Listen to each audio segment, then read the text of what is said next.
السلام عليكم. سنتعلم في درس اليوم طريقة تحويل صورة إلى شكل 3D جاهز عن طريق برنامج الفوتوشوب. في البداية سنقوم بالدخول إلى القائمة 3D New Mesh From Layer، وسأقوم باختيار أحد الأشكال الجاهزة سلندر لشكل أسطواني.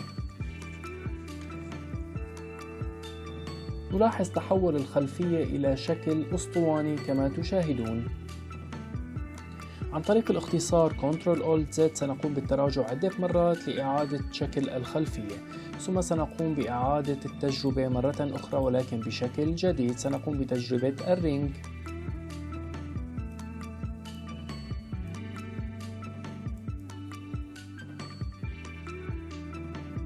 كذلك الأمر عن طريق Ctrl+Alt+Z سنقوم بالتراجع عدة مرات وتجربة شكل آخر. سنقوم هذه المرة بتجربة شكل علبة الصودا، وستقومون أنتم بتجربة الباقي كما تشاءون.